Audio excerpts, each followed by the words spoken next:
Naam, lakini kwanza ni taarifa ya habari za dunia nami Sarafina Robi. Tukianza ni kwa Rais Trump na mshauri wake wa zamani Elon Musk wameamua kupunguza mzozo wao uliozuka siku ya Alhamisi. Katika mahojiano baada ya muda wa makabiliano, Trump alisema mambo yanakwenda vyema. Wasaidizi wa ikulu ya White House wanaripotiwa kupanga mazungumzo kwa njia ya simu baina ya wawili hao ili kuafikia amani. Mzozo huu ulioanzishwa na Musk akikosoa mswada muhimu wa ushuru ulishika kasi mtandaoni, huku bilionia huyo wa masuala ya teknolojia kwa wakati mmoja akitoa wito wa kuondolewa madarakani kwa Trump. Mkuu huyo wa Tesla amepunguza vitisho vyake vya kutoa sehemu muhimu za programu ya angani ya Marekani. Urusi imesema mashambulizi makubwa ya makombora na ndege zisizo na rubani ya Ukraine usiku wa kuamkia leo yalitekelezwa kwa mujibu wa kile walichokitaja kama matukio ya kigaidi katika anga zake. Hamid Abubakar na maelezo zaidi. Siku ya Jumapili kulishuhudiwa ndege zisizo na rubani za Ukraine zikiharibu zaidi ya ndege za kivita 20 za Urusi, huku vilipuzi vya majini vikiharibu kivukio muhimu cha Urusi cha Crimea. Mashambulizi ya kulipiza kisasi ya usiku wa Alhamisi na Urusi yaliua takriban watu 3 katika mji mkuu wa Ukraine, huku wasaidizi pia wakiwa miongoni mwa waliofariki. Na shirika la afya duniani limetoa wito wa dharura wa ulinzi wa hospitali 2 zilizosalia katika ukanda wa Gaza. Shirika hilo limesema hakuna tena hospitali inayotoa huduma kaskazini mwa ukanda huo, na hospitali za Nasir na Al-Amal kusini mwa Gaza zipo kwenye hatari kwa sababu ya vikwazo vya upatikanaji wa msaada. Hizo 2 zinapatikana nje ya eneo lililotangazwa na Israel kuwa la uhamiaji la Khan Yunis, ambalo lina idadi kubwa ya watu Gaza kwa sasa. Shirika la afya duniani WHO linahofia kuwafikia kunaweza kuzuiwa.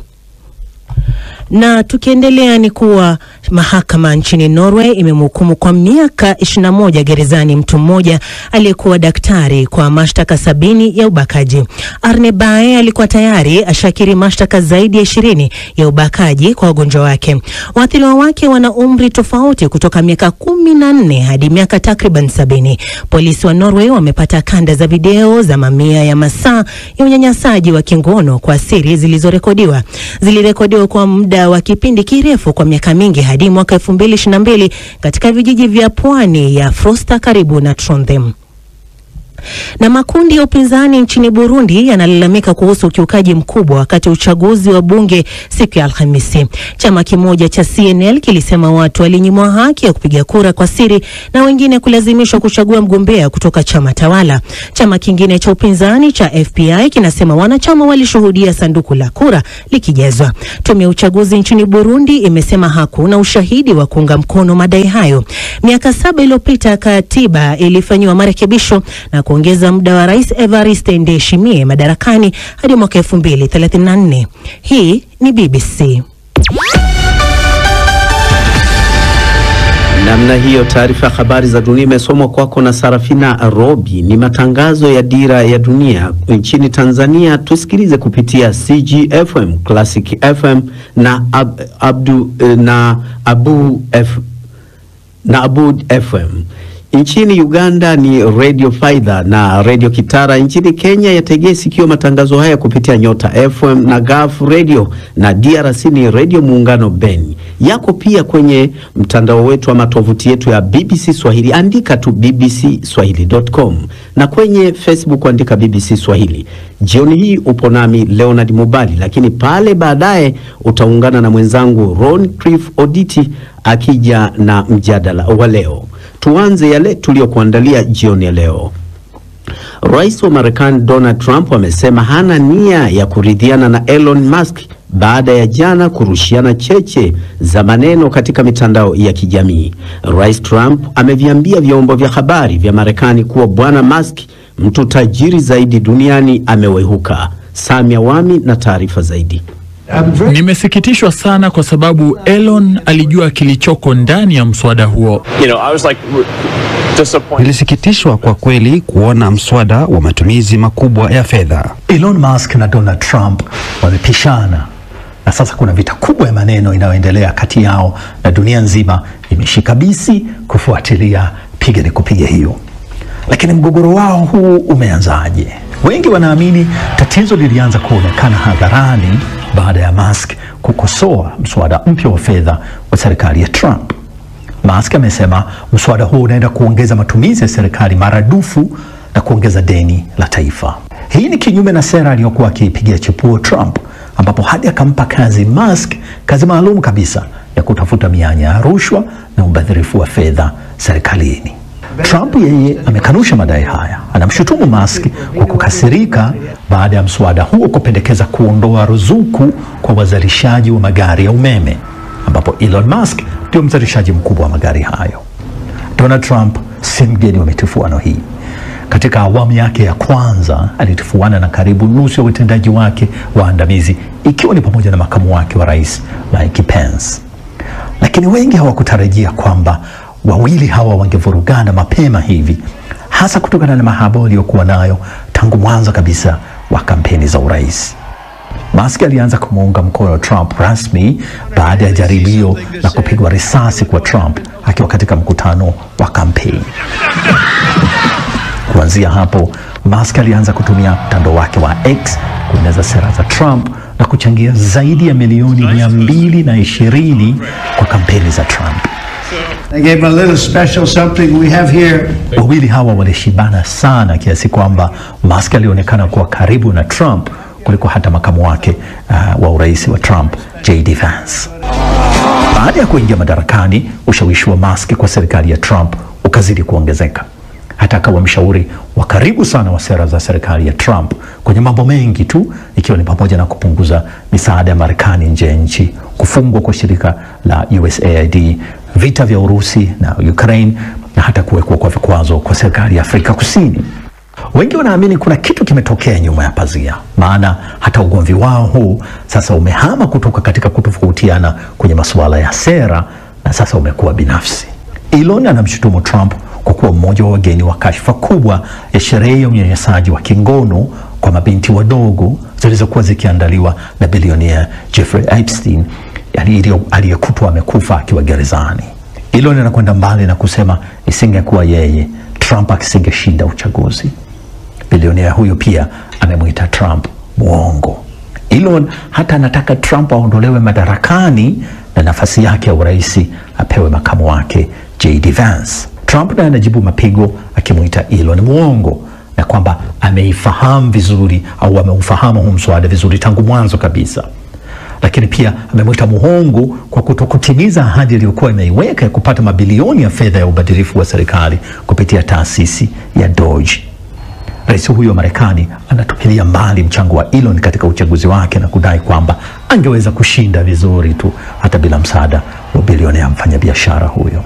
Na sasa Trump ametengua mkataba kati ya serikali na kampuni ya Musk katika ushirikiano wao wa shughuli za kwenda angani. Vita hii ya maneno kati ya wawili hawa haitakuwa rahisi. Wote ni watumiaji wakubwa wa mitandao ya kijamii. Wote wana huruka za visirani na wasio na vifua vya kutunza mambo. Wote wana ushawishi mkubwa wa kisiasa ndani ya Marekani, lakini pia hata nje. Mmoja ana misuli ya kimamlaka ya uraisi, mwingine ana misuli ya kifedha na ushawishi mkubwa wa kibiashara ndani na nje ya Marekani. Namna hiyo, kutokana na tofauti hizo kati ya Rais Donald Trump na Elon Musk kama zilivyowasilishwa na Sam Awami, muda mfupi uliopita nimezungumza na mchambuzi wa siasa za Marekani Mubelo Bandio, na kwanza nimemuuliza Mbelwa, hili jambo lilitarajiwa? Wengi tulitarajia, wengi ambao tumekuwa tukifuatilia uhalisia wa mambo na si kuongozwa kwa hisia za kilichokuwa kinaonekana, tulikuwa tukitarajia. Tunajua kwamba Elon Musk, nafikiri hata katika uchaguzi uliopita hakumpigia kura Donald Trump. Tunatambua hawa ni watu wawili ambao kila mmoja ana ajenda yake, na walijua kwamba wangeweza kutumiana ama kusaidiana kufika hapa walipo, lakini tulikuwa tunafahamu kwamba ni watu wawili ambao wana midomo isiyozuilika, lakini pia kila mmoja husema kila anachokiamini bila hofu. Kwa hiyo kuna wakati tulisema kwamba tunasubiri honeymoon tuone itaisha lini hili fungate na sasa limeisha, na tunaona ambayo yametokea, japokuwa tayari kuna kama taratibu za kujaribu kuokoa huu mzozo uliopo, kwa sababu umeathiri zaidi ya wao wawili, umeathiri sana watu nje ya hawa wawili. Wako wanaotazama kwamba inaweza kawa ni mchezo wa kisiasa tu, na hasa ukizingatia kwamba Elon Musk toka ameingia huko hisa zake zimekuwa zikishuka. Wanadhani kwamba labda wamecheza hivyo ili watu waamini hivyo, lakini urafiki wao uendelee iendelee chini kwa chini? Wapo wanaoamini kwamba hii imetegwa katika kupoteza mwelekeo wa baadhi ya mambo ambayo yalikuwa katika mjadala wa kitaifa hapa, lakini ukiangalia uhalisia mambo ni kwamba kama walikuwa wakifikiria hivyo, watu wengi wamepata shida, kwa sababu hisa za Tesla jana zimepoteza zaidi ya thamani yake imepungua kwa zaidi ya dola bilioni 150, imeweka rekodi. Sawa, hisa zitarudi na wanaweza wakafanya mambo mawili matatu wakarejea katika kile kiwango, lakini nafikiri baadhi ya tuhuma ambazo zilitoka na namna ambavyo zilitoka ni vitu ambavyo vitakaa na vitadumu kwa muda mrefu. Nina wasiwasi kwamba kweli ulikuwa ni mchezo wa kuigiza. Ninachohisi ni kwamba hao watu wawili ambao kila mmoja kwenye kati tofauti inasemekana anahitaji msaada ama wa madawa ama watu wa pembeni yake kutulia, jana hakukuwa na msaada huo na tuliona wakitoka 0 mpaka 100 ndani ya kipindi kifupi sana. Katika mwenendo wa biashara hizi za Elon Musk nyingi zilikuwa zikipata, tunaweza tukasema, ruzuku kutoka serikalini. Je, tutegemee Donald Trump akibadili msimamo? Maana tuliona hata zile safari za anga za mbali huko, Elon Musk anasema kwamba ataanza kudismantle, kuzima hivyo vifaa vyao. Tulitegemea hilo ukilinganisha misimamo ya hao watu wawili? Nafikiri sasa hivi kila mmoja amemshika mwenzake anapoamini panauma zaidi. Elon Musk alipewa nafasi ya kuweza kuingia katika nyaraka karibu zote za serikali wakati akifanya kazi na ile idara ya ufanisi wa serikali DOGE. Donald Trump anaamini kwamba ana uwezo mkubwa wa kufanya mikataba mbalimbali. Iwapo wataondoa SpaceX katika kufanya safari za kwenda kule juu, wanaweza wakatumia Starliner ama Soyuz ambao walikuwa watumia awali, lakini gharama zake ni kubwa sana, zinakwenda mpaka takriban dola milioni 90 kwa kila seat moja ya astronaut kwenda kule juu, ukilinganisha na kiwango kidogo ambacho kinapatikana kwa Elon Musk. Kwa hiyo nafikiri hivi sasa wako katika sehemu ambayo nafikiri wao kila mmoja anaamini kwamba ana nguvu sawa. Mmoja ni ya kisiasa, lakini mwingine ni kinyaraka, lakini pia kiteknolojia.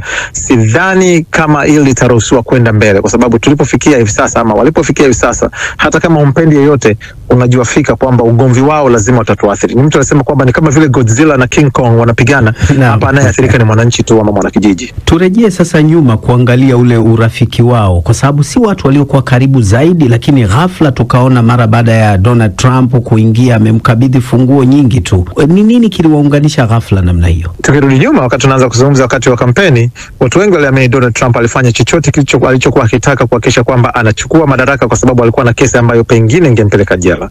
Na kuna wakati ambao Elon Musk naye alinukuliwa akisema kwamba ni lazima tushinde, la sivyo nitakwenda jela.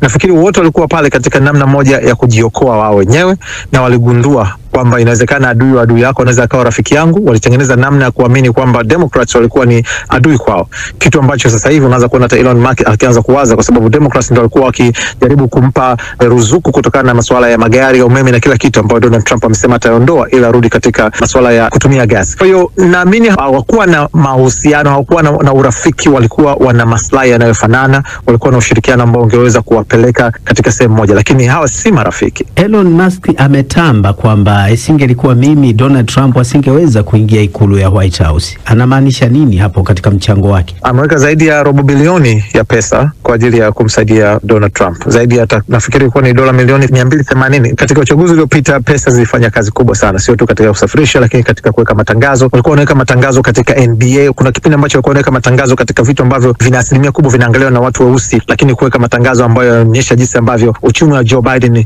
na Kamala Harris unaweza kumwathiri mtu mweusi.